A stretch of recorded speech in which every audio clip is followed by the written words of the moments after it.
नमस्कार दर्शकों, आप सभी का स्वागत है। आज हम जानेंगे रक्षाबंधन क्यों मनाया जाता है, इससे जुड़ी कुछ कहानियाँ। बहना ने भाई की कलाई पे प्यार बांधा है। रक्षाबंधन यानी वह त्योहार जब हर जगह भाई बहन के बीच की अनोखी बॉन्डिंग और प्यार का सेलिब्रेशन किया जाता है। जब रंग बिरंगी राखियों और सुंदर गिफ्ट से बाजार भर जाते हैं। भाई किसी की भी उम्र में हो, अपनी कलाई पर सजी रेशम की सुंदर डोरी से वे खुद को एकदम खास महसूस करते हैं और बड़ी शान से इसे सबको दिखाते हैं। वहीं बहनें अपने भाई के दिए हुए गिफ्ट पर इतराती हैं। बहन और भाई के बीच प्यार का यह सबसे बड़ा पर्व है।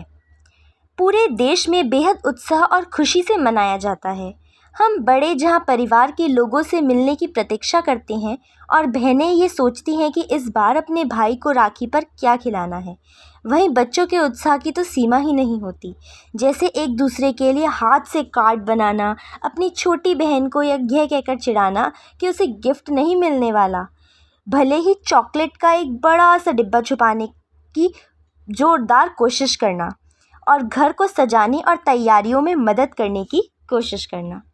इस साल क्यों ना इस अवसर पर इसे खास बनाने के लिए आप रक्षाबंधन से जुड़ी कहानियों के साथ अपने बच्चों इस दिन की अहमियत भी समझाएं। राखी बांधने, मिठाई खिलाने और गिफ्ट्स देने के बाद एक स्टोरी सेशन करें।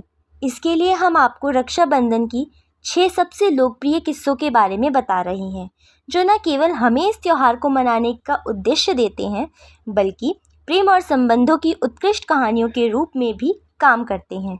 रक्षाबंधन के इतिहास पर आधारित इनमें से कहानियाँ हमारे बच्चों के लिए एक बेहतरीन नैतिक सीख बन सकती हैं। आइए शुरू करते हैं।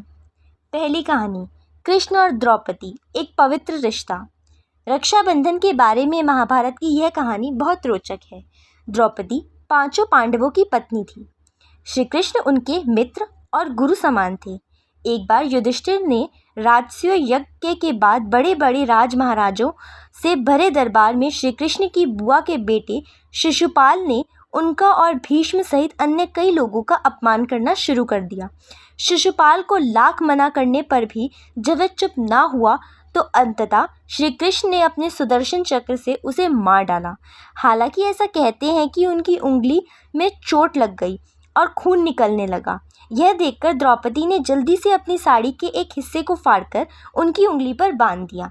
यह देखकर श्री कृष्ण बेहद अभिभूत हो गए और उन्होंने द्रौपदी से कहा कि यह उसका उनके ऊपर ऋण है और वह जब भी उन्हें पुकारेगी वे उसकी रक्षा के लिए हाजिर हो जाएंगे। इसके कुछ समय बाद पांडवों को अपने चचेरे भाइयों कौरवों के हाथों चौपड़ के खेल में बहुत बड़ी हार और अपमान का सामना करना पड़ा। वे अपने राज्य सहित सब कुछ दुर्योधन से हार बैठे थे। दुर्योधन के आदेश पर उनका भाई दुशासन द्रौपदी को जबरदस्ती दरबार में लेकर आया और उसके वस्त्र हरण की कोशिश करने लगा। अपमान और लज्जा से रोती द्रौपदी ने श्री कृष्ण को याद किया और उनके चमत्कार से कुछ ऐसा हुआ कि दुशासन साड़ी खींचता रह गया, लेकिन वह एक कभी खत्म ना होने वाला वस्त्र बन गई थी। इस तरह द्रौपदी का वस्त्र हरण होने से बच गया। अपने वचन के अनुसार श्री कृष्ण ने द्रौपदी की रक्षा की और उसकी लाज रखी। द्रौपदी ने कृष्ण की उंगली पर अपनी साड़ी का जो टुकड़ा बांधा था वह उसकी राखी ही थी। आइए जानते हैं दूसरी कहानी, राजा बलि और देवी लक्ष्मी, वचन की रक्षा। बहुत पहले की बात है। भगवान विष्णु एक कठिन परिस्थिति में फंस गए थे। उन्हें अपने ही भक्त प्रहलाद के पोते और असुरों के राजा बलि के द्वारपाल के रूप में खुद को छिपाने के लिए मजबूर होना पड़ा।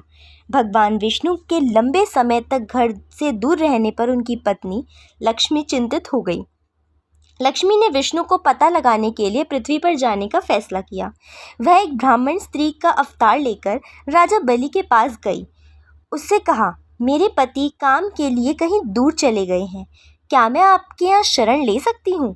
राजा बलि ने देवी लक्ष्मी का बहुत ध्यान रखा।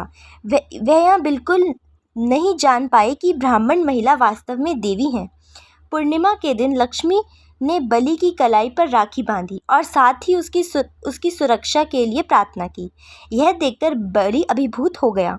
बलि ने ब्राह्मण स्त्री के रूप में छिपी देवी लक्ष्मी से कहा, बहन, आपको मुझसे जो चाहिए सो मांग लो, मैं आपकी इच्छा पूरी करने का वचन देता हूँ। इस पर देवी लक्ष्मी ने कहा, कृपया अपने द्वारपाल को मुक्त कर दें, वो मेरे पति हैं। यह सुनकर राजा बलि चौंक गए। तब भगवान विष्णु और देवी लक्ष्मी ने बलि के सामने अपना सच्चा रूप प्रकट किया। अपने वचन के अनुसार उसने भगवान विष्णु को अपने घर अब से लौट जाने का अनुरोध किया। आज भी इसे भाई बहन के पवित्र प्यार की दर्शाती राखी की सबसे प्रसिद्ध कहानियों में से एक माना जाता है। इसलिए कई जगहों पर अपनी बहन के प्रति बलि की भक्ति को दर्शाने के लिए राखी का त्यौहार को बलेवा के नाम से भी जाना जाता है। तीसरी कहानी, हुमायूं और रानी कर्णावती, बहन सबसे पहले। यह रक्षाबंधन से जुड़ी एक सच्ची कहानी है जो भारत के इतिहास में दर्ज है। बात तब की है जब दिल्ली पर मुगलों का शासन था। उस समय राजस्थान के चित्तौड़गढ़ में राणा सांगा की विधवा रानी कर्णावती राज्य संभाल रही थी। वैसे तो चित्तौड़ का राजा उनका पुत्र राणा विक्रमादित्य था, लेकिन संभालने के लिए उसकी आयु अब काफ़ी कम थी। ऐसे में गुजरात के शासक बहादुर शाह ने चित्तौड़ पर आक्रमण कर दिया। चित्तौड़ राज्य युद्ध का सामना कर रहा था, लेकिन उसके बचने की बहुत कम उम्मीद थी। रानी कर्णावती जानती थी कि मुगल बहुत शक्तिशाली हैं और केवल उनकी मदद से ही बहादुर शाह को हराया जा सकता है। इसलिए आखिरी उम्मीद के रूप में उन्होंने मुगल बादशाह हुमायूं को एक राखी का संदेश भेजा। हुमायूं उस समय किसी दूसरी लड़ाई में व्यस्त था। वह एक बहादुर योद्धा था और आमतौर पर किसी भी चीज़ के लिए अपनी सैन्य योजना नहीं बदलता था। हालांकि वह कर्णावती की राखी को मना नहीं कर सका। वैसे तो राखी हिंदुओं का पर्व है और हुमायूं मुस्लिम था, लेकिन उसने राखी का मान रखा और कर्णावती को बहन मानकर उनकी रक्षा करने का फैसला किया। अपनी राखी बहन के खातिर उसने अपने सैनिकों को दिशा बदलने के लिए कहा और तुरंत कर्णावती की मदद करने के लिए दौड़ पड़ा। इसके बावजूद अफसोस की बात यह है कि हुमायूं के पहुंचने से पहले ही बहादुर शाह ने चित्तौड़ में प्रवेश कर लिया। इसके बाद अपने सम्मान की रक्षा करने के लिए रानी कर्णावती कई अन्य स्त्रियों के साथ जौहर में कूद गई। हुमायूं अपनी बहन की रक्षा के लिए सब कुछ छोड़कर आया था, लेकिन अफसोस की बात यह थी कि वह रानी को नहीं बचा सका। लेकिन बाद में उसने बहादुर शाह से युद्ध करके चित्तौड़ को कब्जे में लिया और कर्णावती के पुत्र को सौंप दिया। आज यह कहानी रक्षाबंधन इतिहास के एक स्थायी किंवदंती बन गई है। भाई और बहन के बीच का रिश्ता मजबूत और शुद्ध होता है। यहाँ तक कि अगर रिश्ता खून का नहीं है तो भी इस बंधन को मनाने और सील करने का एक सुंदर तरीका है राखी बांधने का रिवाज। हुमायूं और कर्णावती की कहानी इस बात का प्रमाण है। चौथी कहानी, राजा पुरु और सिकंदर की पत्नी। बच्चों के लिए रक्षाबंधन की यह कहानी भारतीय इतिहास से जुड़ी एक लोकप्रिय किस्सा है। सिकंदर को दुनिया के सबसे महान विजेताओं में गिना जाता है। जब सिकंदर ने भारत पर आक्रमण किया तो उत्तर पश्चिम भारतीय राज्य आम्बी के शासक राजा पुरु, जिन्हें पोरस के नाम से भी जाना जाता है, उनके साथ उसका युद्ध होने वाला था। राजा पुरु बेहद वीर और कुशल योद्धा थे। तब सिकंदर की पत्नी रुखसाना अपने पति की रक्षा को लेकर बहुत चिंतित हो गई थी। अपने पति की जान बचाने की कोशिश में उसने राजा पुरु को राखी भेजी और अपने पति की रक्षा का वचन मांगा। युद्ध के मैदान में पोरस और सिकंदर आमने सामने थे। किंवदंती है कि राजा पुरु सिकंदर को मारने वाले थे। हालांकि उन्हें अपनी राखी बहन से किया वादा याद था। पुरु ने सिकंदर को नहीं मारा। भाई के तौर पर किए अपने वादे और रक्षाबंधन का महत्व उसके लिए किसी भी लड़ाई को जीतने से ज़्यादा महत्वपूर्ण था। आइए जानते हैं संतोषी माँ का जन्म। भगवान गणेश के दो पुत्र थे जिनका नाम शुभ और लाभ था। रक्षाबंधन हर साल वे बहुत निराश हो जाते थे क्योंकि रक्षाबंधन मनाने के लिए उनके पास कोई बहन नहीं थी। वे अपने पिता के पास गए और कहा, पिताजी, हम भी एक बहन चाहते हैं, हम भी रक्षाबंधन मनाना चाहते हैं। सौभाग्य से उसी समय वह नारद मुनि प्रकट हुए। उन्होंने भगवान गणेश को पुत्री को जन्म देने के लिए मना लिया। उन्होंने कहा, एक बेटी होने के नाते वह आपके जीवन को समृद्ध बनाने के साथ साथ आपके बेटों के जीवन में भी और अधिक सुंदर बनाएगी। इसके बाद एक चमत्कार हुआ।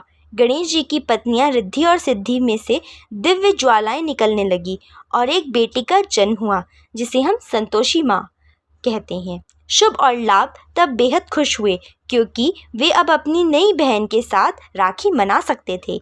यही कारण है कि कई जगह पर संतोषी माँ की पूजा रक्षाबंधन समारोह का एक महत्वपूर्ण हिस्सा माना जाता है। आइए जानते हैं यमुना और यम, अमरत्व का वरदान।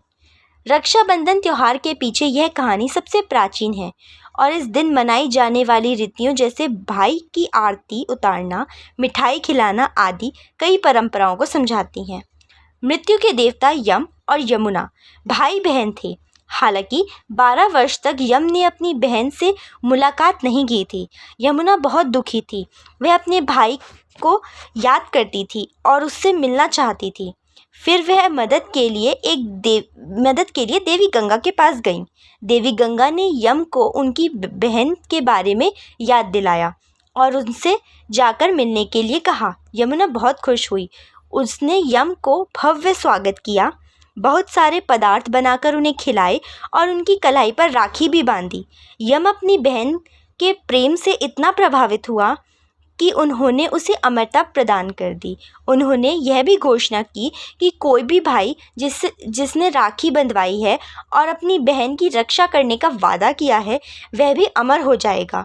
उस दिन के बाद से ही यह परंपरा शुरू हो गई कि राखी के अवसर पर भाई बहनें रक्षाबंधन का त्यौहार मनाते हैं और भाई को चिरायु बनाने के लिए उनकी कलाई पर बहनें राखी बांधती हैं। इसलिए कहते हैं कि भाई बहन का प्रेम अमर होता है। राखी एक पवित्र बंधन और उत्सव का समय होता है।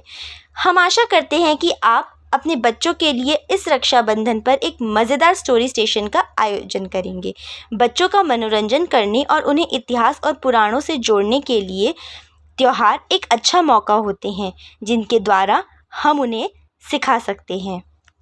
आप सभी को रक्षाबंधन की हार्दिक शुभकामनाएं।